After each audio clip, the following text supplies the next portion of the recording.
continue factoring quadratic expressions. So the first thing that I need to look at is to make sure I have a quadratic. And the reason I know I have a quadratic is because my highest degree is 2. So that means I have a quadratic. I can only factor this way if I have quadratic. So the first thing I need to do before I factor is to make sure I have it in standard form. So standard form is ax squared plus bx plus c. So I can see my first term has to be the square term, and my first term is a positive 6x squared. So this would be 6x squared, and my x term is negative 2x, and my constant is negative 8. So now I have it in standard form.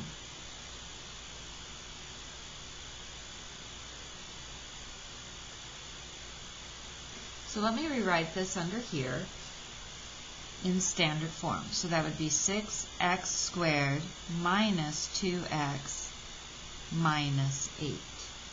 So now the first thing I need to do when I factor, step 1, is I need to see, is there a greatest common factor between my numbers 6, 2, and 8.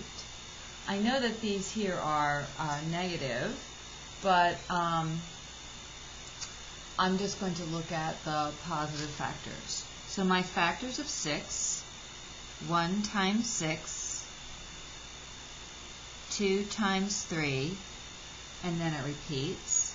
My factors of 2 is 1 times 2, and then it repeats. And my factors of 8, 1 times 8, 2 times 4, and then it repeats. So when I look for my greatest common factor, I see that all 3 terms share the factor of 2. So that means in this case, my greatest common factor is 2. So I have to divide 2 out of every term. So that means I'm going to divide 6x squared by 2, negative 2x by 2, and negative 8 by 2. So it's very important when I say divide out, I mean I'm going to put it in front of the new expression. So that 2 is going to go in front, and now I'm going to have my parentheses so I can divide. So 6x squared divided by 2 gives me 3x squared. Negative 2x divided by 2 gives me negative x, or negative 1x, it's the same thing. Negative 8 divided by negative 2 gives me negative 4.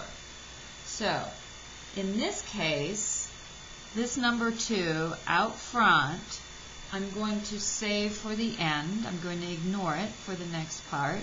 I'm going to ignore and save for the end. I can't throw it out. That's very important. Right, initially I'm going to ignore it, but I'm going to save it for the very end. And then the only thing that I am interested in factoring is what's inside the parentheses right here. So that's the only thing I'm going to be looking at right now. So the second step is I'm going to multiply the first and third terms. So that means I'm going to multiply my first term, which is 3x squared, to my last term, which is negative 4. So 3x squared times negative 4, and that gives me negative 12x squared. So what I have to do now is set up my table, because I want to know the sum of these factors, the factors that give me negative 12x squared, that adds up to my middle term. So my middle term is negative x, and that's what goes here.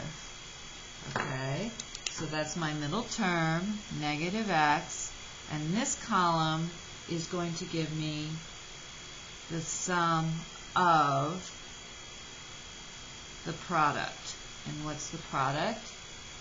Negative 12x squared, whatever gives me the two factors that add up. So let's go ahead and do this. So I know that I have, I'm going to first just do positive, 1 times 12, but I have x squared, so it has to be x times x. Then I know 2x times 6x, and I know 3x times 4x. All of these multiply together to give me 12x squared, but I want negative, which means one column has to be positive and the other column has to be negative. So I'm just going to change my second column to negative. Okay, so now I have to add these up and see which ones add up to negative x or negative 1x. Well, 1x minus 12x gives me negative 11x. 2x minus 6x gives me negative 4x. And 3x minus 4x gives me negative 1x or negative x. So that means I know that this is what I want to use to replace my negative x. So I'm just going to copy down my 3x squared.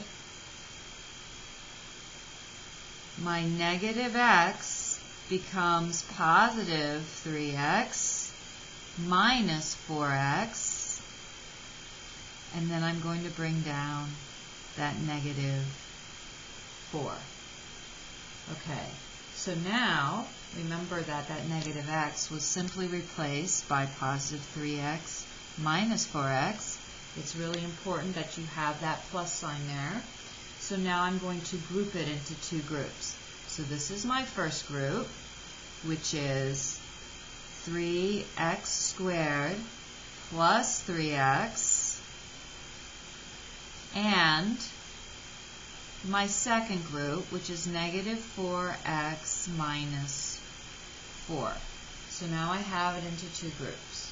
So now I have to look at, with just each group, what is a common factor between 3x squared and 3x? Well, the greatest common factor is 3. They both have a 3. And the greatest common factor between x squared and x is going to be the one with the smallest exponent, x. So that means, what am I going to do? I'm going to factor out, just as I did up here, I'm going to factor out my 3x, and I'm going to put my parentheses, and now I'm going to divide. So I know that 3 divided by 3 is 1, and for both of those, and I know that x squared divided by x is x, and I know that x divided by x is 1, because anything divided by itself is 1. I'm going to bring down this plus just for the time being. So now I'm going to look here, and what's important here is to notice that my very first term is negative. When my very first term is negative, I'm going to divide out a negative. They both happen to have negative 4, so I'm going to divide out a negative 4. So remember, that comes out in the front, minus 4, and then I have to do my dividing. Negative 4x divided by negative 4 is x, and negative 4 divided by negative 4 is a plus 1. Okay, so we have to remember that I have this plus minus, so I'm simply going to rewrite this to be 3x times x plus 1. A plus minus gives me a minus, so it's minus 4x plus 1. So what do these two have in common? they both have in common x plus 1. That is one number, like the number 11. That's one number. So that means that's my greatest common factor between the two. So I can divide out x plus 1 from both terms. And just like I did before, those two, I'm dividing out. You can think of it as undistributing. So that gives me x plus 1. So this is the tricky part. X plus 1 divided by x plus 1 is 1. So both those divide out to 1. So then that gives me what? That gives me 3x minus 4. So you can see, what am I left with? I'm left with 3x, and I'm left with minus 4. So it's really easy to say, oh, those are the factors, but remember, I was ignoring this number 2. So this number 2, I have to remember, needs to come back down here, and I have to put it in the front. So that means I have another factor of 2 in the front. So that means that I have 3 factors. So these are the factors of 6x squared minus 2x minus 8.